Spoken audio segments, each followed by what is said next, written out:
Mother, tell your children not to walk my way. Tell your children not to hear my words, what they mean, what they say. Hello all, and welcome to another question and answer show with me, Truthslayer. As always, if you have a question or you have something you would like me to comment on in the world of professional wrestling, please send it my way. If I like the question, I will be sure to answer it on here.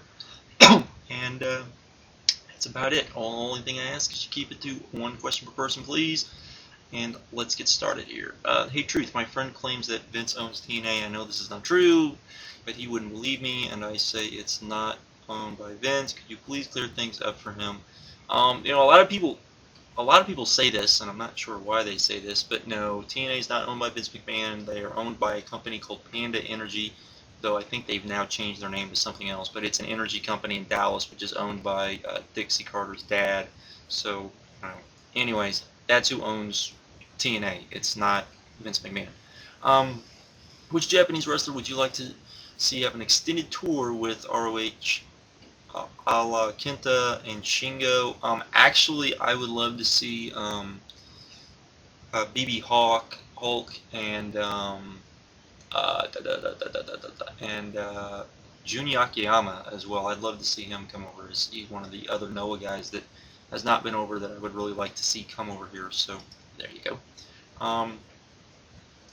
On the 826 edition of TNA Today, there was a 5-minute match between Homicide and Senshi that was really good. That was a very good match, I will agree. Do you feel that that match worked better than the majority of matches that we've been seeing from TNA lately, especially on pay-per-views? Would you say that TNA Today is the best TNA's product at the moment? Yes, actually I would say that TNA is the best thing they're doing right now. I don't know what it is, but for one thing, Borash and West have a much better, way about them than any of the other announcers do, and also the fact that it's just they do a really good job with it for whatever reason. I hear Borash is the one that does the show, and he does an excellent job with it, if that's the truth. It's really good. The match you're talking about here was very good, and I would put it up against pretty much anything I've seen from TNA over the last probably two or so months, to be completely honest. Truthslayer, you've answered this for me before, but I found it so helpful I thought I might help fans wanting to get into Ring of Honor.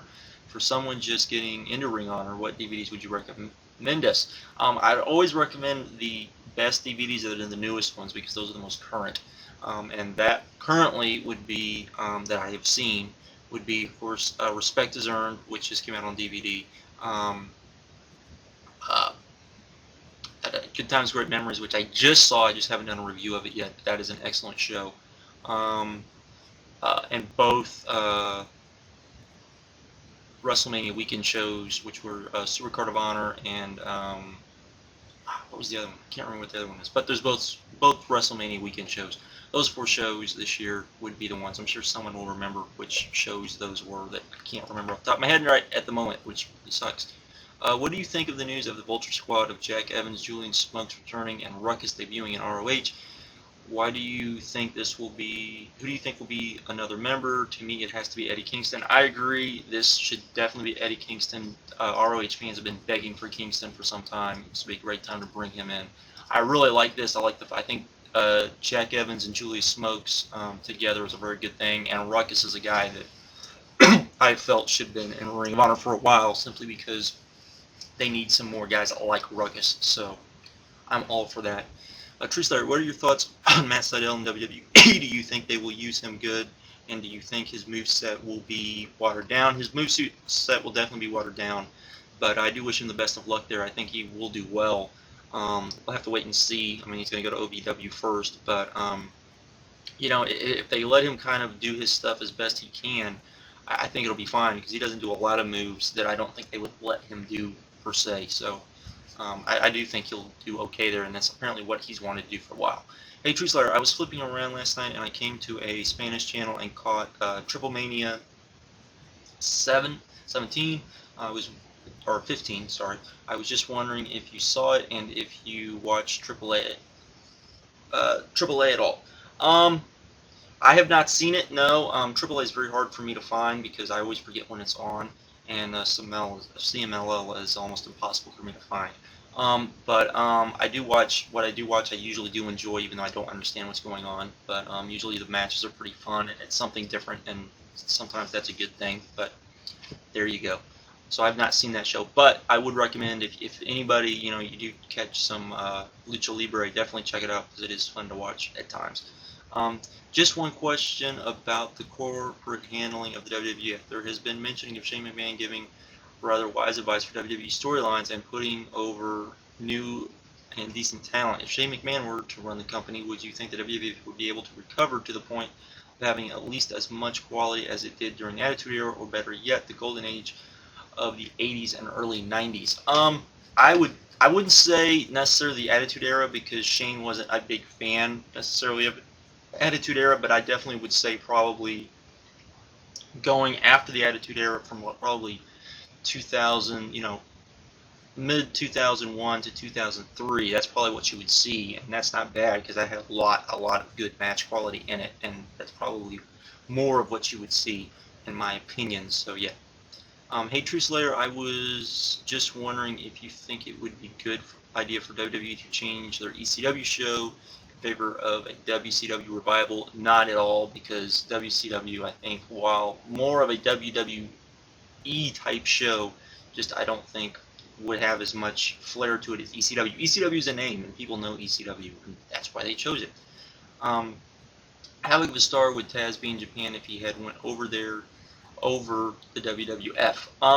Taz had wrestled in Japan a couple times, but I don't know if he wrestled in all Japan, he'd probably be a big deal. But I'm not sure he would necessarily have ever been a really big deal, and I'm not sure he necessarily would want to wrestle in Japan, because that he'd be away from his family. He does have a family. It's one of the reasons why he signed with the WWF originally. So there you go.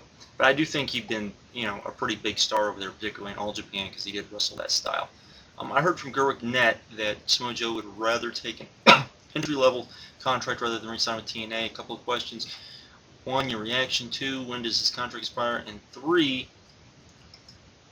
do you think this rumor is real or bogus? Well, I can just go from what I know. First of all, my reaction, which is why I did this. A lot of people have kind of asked me about this. If it's true, well, it says a lot, to be completely honest, about TNA. When does his contract expire? Apparently his contract doesn't expire until probably, when? I believe not till March of next year. And do I think it's real or bogus? It sounds kind of iffy to me, kind of what they said and how they put it. So, and I did read the article, so, but I'll give it a 50-50. Hey Truthslayer, I got a question for you. But first, I got to say a big thanks to you and Crazy Mike for getting me into ROH when I first came on here. Anyway, I purchase ROH DVDs usually when it's the 3-for-1 deal, and the latest stuff I have is all the 50th Festival DVDs. My question is, would you please explain Project 161? I keep hearing about it, and your thoughts on the angle. Basically, what 161 is kind of, it looks like going to be an invasion angle of some sort. No one's quite sure what it is. That's kind of the mystery behind it.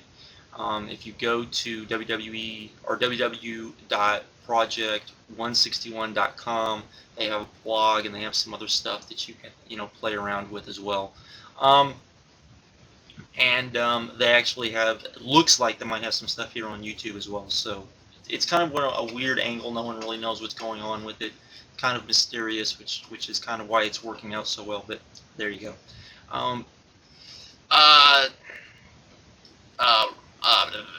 Does Mutant come over to your house, or do you go over to him, and how far are you guys from each other? This has to do with the video we did over this past weekend. Actually, I went over to his house. We live probably, I'd say, about 30 minutes from each other, which for Texas isn't very far. Hey Truthslayer, will Monday Night Raw lose ratings due to Monday Night Football? Will ECW, Impact, and SmackDown lose ratings from NFL or NCAA football games? I think they will, because football is the best sport in the USA and people die to watch it, and many people love football. Actually, it's never shown that they really do make that big of a difference. I mean, it might take a little dip, but it probably won't be a big dip. So there you go. That's all for this one. As always, have a good one, and I'll talk to you later.